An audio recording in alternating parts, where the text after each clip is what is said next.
Chapter 12 Airwaves. Within a week after the article was published in the Westfield Gazette, the kids at the junior high and the kids at the high school had stopped using the word pen and had started using the word Frindle.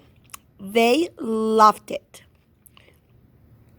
Nick became sort of a hero for kids all over town, and he quickly learned that being a hero, even if you're only a local hero, isn't a free ride. It has a price. People noticed Nick when he walked into his dad's hardware store or when he stood in line at the penny pantry to buy a candy bar. He could feel it when someone recognized him, and it made him shy and awkward. Kids at school started expecting him to be clever and funny all the time. And even for a kid as smart as Nick, that was asking a lot. Every teacher, the office secretary, the principal, even the school nurse and the custodian all seemed to be watching, always watching. His parents were great about everything. True, his mom had been upset when the article first came out, and so had his dad. Nick had said, "But I didn't do anything wrong, Mom." And neither did that lady from the newspaper. And his parents could see that he was right. The things in the article were true. And the truth is the truth, and nothing could be done about it now. Even though it made them uncomfortable to have their boy talked about all over town, secretly, Nick's mom and dad were pleased. After all, a brand new word is a pretty amazing thing. Their Nicholas was quite a fellow, not getting around it. Someone else in town thought this brand new word was pretty amazing too. Bud Lawrence. This seems to be a new character. We have to pay attention to this name. Bud Lawrence had lived all his life in Westfield, and when he was only 19 years old, he had saved enough money to make an investment. He looked around for a good idea, and then bought the first Dairy Queen in the state. After a few years, he bought a McDonald's restaurant. That was almost 30 years ago, and these two restaurants had made him reach one of Westfield's leading citizens. When Bud Lawrence saw the article about the new word, he had his lawyer file a preliminary trademark claim on the word Frindle. Within 4 days, he had set up a small company that was selling cheap plastic ballpoint pens, especially printed with the word Frindle. He sold 3,000 Frindles the first week, and they sold so fast that stores all over Westfield couldn't keep them in stock. Then, just as quickly kids stopped asking for Frindles, the sales slowed down, and Bud Lawrence started thinking about other projects. A week later, it was Halloween. The leaves started falling, and it seemed like the town was going to quiet down. And it would have, if it hadn't been for Alice Launderson. Alice lived in Betherly, a town 7 miles away from Westfield, and she worked part-time for the local CBS TV station in Carrington, a town of about 75,500 people. When there was important area news, disasters like floods, tornadoes, or sometimes if she came across little stories that seemed cute or original, Alice will call the station news manager in Carrington. If it was a good story or if it was a day when not much else was happening in the world, then the TV station will send out a van with a camera crew to shoot some videotape. Alice subscribed to all the small town newspaper in the area to keep up with local events. Most of them were published on Thursday, and they arrived at her house by Monday or Tuesday. Then, it took her a day or so to look through them all. On Wednesday morning, she finally saw the article in the Westfield Gazette about the word war. She read it through twice and looked carefully at the class photograph. She was sure that this story was a winner. The TV station manager in Carrington agreed with her. She called the CBS station in Boston because sometimes Boston picked up the stories from the Carrington newsroom. The woman in Boston thought the story had some real zip to it. So she called the network news editor in New York. When the facts of the Westfield Gazette article got to New York, the staff there loved it. They looked over the schedule sheet for the week and decided it would be the perfect closing story for the CBS Evening News for the next day, Thursday. Orders flew back through the telephone links from New York to Boston to Carrington to Betherly. By Wednesday at noon, Alice had a go order to take the story all the way. It was her first piece to get onto the national news, and 20 million viewers will see it. Wow. Alice Lunderson and her camera crew stood on Mrs. Granger's front porch Wednesday after school. Mrs. Granger was not impressed at all by the lights and the microphones. She looked right into the camera and said, "I have always said that the dictionary is the finest tool ever made for educating young minds, and I still say that. Children need to understand that there are rules about words and language, and that those rules have history that makes sense. And to pretend that a perfectly good English word can be replaced by a silly made-up word just for the fun of it, well, it's not something I was ready to stand by and watch without a fight." "And have you lost that fight, Mrs. Granger?" asked the reporter. Mrs. Granger turned her eyes up to nearly full power as she looked into the camera. And with a pale smile, she said, "It's not over yet." When Alice and the crew showed up at Nick's house, the Allen family was ready for them. Mom and Dad sat on the couch with Nick between them. Nick squinted into the lights. His mom had worked out Nick what he could say and what he couldn't say. "You remember, young man," she had told him as she combed his hair, "these reporters are just looking for a quick story that will make some excitement. But you have to stay here and live in this town, so mind your P's and Q's." As they sat there on the couch, Mrs. Allen had her foot on top of Nick's under the coffee table. And if she pushed down, it meant that the reporter had just asked a question that she was going to answer for him. Mrs. Allen did not trust reporters. "So, tell me, Nick, what did you make up this new word, Frindle?" asked Alice Lunderson. Nick gulped and said, "Well, my teacher, Mrs. Granger, said that all the words in the dictionary were made up by people, and that they mean what they mean because we say they do. So I thought it would be fun to just make up a new word to see if that was true." "And were you surprised when Mrs. Granger got mad about that?" asked Alice with a smile.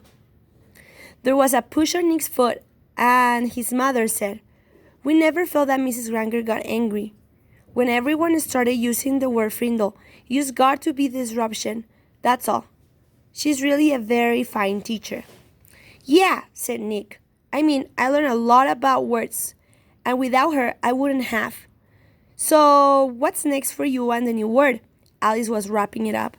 She could see that Nick and his parents were not going to be pushed into saying anything controversial, so she just kept it light and happy. "Well," said Nick, "the funny thing is, even though I invented it, it's not my word anymore. Frindle belongs to everyone now, and I guess everyone will figure out what happens together." Alice also had a short chat with a worried-looking Mrs. Chatham and a smiling Bud Lawrence, maker of the official Frindle. Then she shot her opening bit and her closing bit, and the camera crew drove back to Carrington to edit all the pieces and put them together into a 2-minute news story. The next night, when all the serious news about wars and oil prices and world food supplies had been talked about on the CBS Evening News, the anchorman looked into the camera and smiled. He said, "It is believed by many that the word quiz was made up in 1791 by a Dublin theater manager named Daly. He had been someone that he could invent a brand new word in the English language, and he chalked up the letters Q-U-I-Z onto every wall and building in town. The next morning, there it was, and within a week, people all over Ireland were wondering what it could mean. And a new word had been created. Quiz is the only word in English that was invented by one person for no particular reason. That is until now. Now there is a new word, Frindle. And here is Alice Lunderson in Westfield, New Hampshire with the story. Alice came on the screen with a short introduction. Then right there on TV, Mrs. Granger and Nick and Bud Lawrence and Nick's mom were talking to 20 million people about Frindles. One of those 20 million people was a producer for The Late Show with David Letterman. And another one of those 20 million people was a staff writer for People's Magazine. And another one was a writer for 321 Contact Magazine for Kids.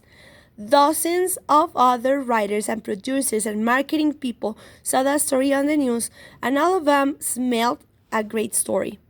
During the next 3 weeks, every man, woman, and child in America heard about this funny new word that kids were using instead of the word pen. And kids in Ohio and Iowa, New York, and Texas and California started using it too. Bud Lawrence was suddenly flooded with orders for anything with the word Frindle on it. And he quickly got interested again, but there were complications.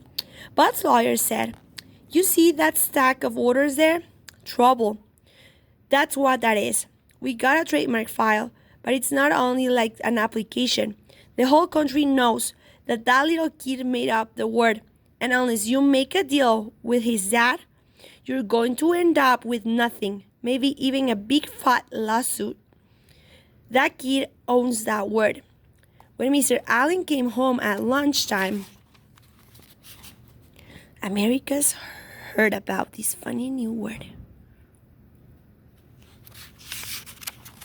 Again. When Mr. Allen came home at lunchtime, his wife told him that he had to call Bud Lawrence. It's something about the new word. This was not good news to Tom Allen. He was sick and tired of all the fuss, and being away from the hardware store so much while all this nonsense was happening had put him weeks behind on his paperwork. He'd be lucky now to get his Christmas order in time. Even though he didn't really want anything to do with it, Bud was an old friend. So on the way back to the store, Nick's dad went to Bud Lawrence's office. "Tom, good to see you," said Bud. He stood up and walked around his desk to shake hands. "Have a seat." Tom sat down uneasily, and Bud pulled another chair over. "Ever seen Westfield so stirred up about anything in your life? You and your Jeannie must be pretty proud of that boy of yours." Bud couldn't remember Nick's name. Tom shifted in his chair and nodded. "Yes, he's quite something, that's for sure. But I tell you, Bud, I'm really for it. All to just die down and blow away too much fuss." Instantly, Bud saw how to get what he wanted. "Well, Tom, I'm afraid it's not really going to go away. Looks like something started up and people are real interested. You probably saw those bright red ballpoints around town with the word Frindle on them. That was my doing. Just testing the waters. But your boy, he owns that word. I got my lawyer to apply for a trademark a few weeks back because that's just the way I am. New things come along. I like to be right there in the middle of it." He grinned at Tom's Allen, and Tom smiled back weakly. "Right now, I got a shirt printer in Massachusetts, and another one in Chicago, and another one in Los Angeles making t-shirts with the word Frindle about a picture of a pen. I mean, a Frindle? Each supplier has ordered so far for over 20,000 shirts. Profit on every one of those is going to be $2, maybe $3. And I am talking with some big pen and pencil companies in Hong Kong and Japan about the deal that could be worth some really big money. They've seen this Frindle thing in the media, and they want to buy the rights to the trademark and make a new line of Frindles for kids. I'm not kidding. This is a hot idea. But guess right. Just the thought of all of this made Tom shrink back uncomfortably in his chair. It was too much fuss. Tom, let me be direct with you. As a boy's guardian, you need to do the right thing about all of this. I like to see where all this is going to go. I'm going to take some risks, spend some money, see what happens. But I need your permission. I need your signature on these trademarks papers, and I need to strike a deal with you about permission to use that trademark. I know it seems like a big ruckus about a word, but we just can't tell what's to come of it unless we take some steps. Bud pointed at the papers on his desk. That's a contract, and it's fair and honest. It gives your boy 30% of whatever profit I might make. That's a fair royalty generous for this kind of deal. So what do you say? Makes sense? Let me take care of all the fuss and see if some good doesn't maybe come of it all. The papers and a pen were there on the desk next to Tom. He looked at Bud, then reached over, picked up the pen, and signed both copies of the trademark papers and 3 copies of the contract. I've got no reason to doubt you one bit, Bud, and I sure don't want to mess with any of these myself. Is that it? He asked, standing up. Not quite, Tom. Here. Then Bud Lawrence handed Nick's dad a check for $2,250. What's this for? That's what I owe Nick for the sales of Frindles from the first 3 weeks, explained Bud with a smile. Tom looked at the check and said, "This is terrific, Bud, and I'm really glad about it because it'll sure help with Nick's college. But I wish you just keep this between us. If Nick knew, he'd probably stop mowing lawns, and I'd never get him to save another penny. So just between us, okay?" Bart said, "Sure, Tom, I understand. Just between us." And they shook hands. Mr. Allen left Bud's office and walked across the street to the savings bank. He set up a trust account for Nick, and the bank manager said he could make arrangements with Mr. Lawrence so any other money would be deposited automatically. That sounded good to Tom Allen. If he never heard another word about it, that would be fine.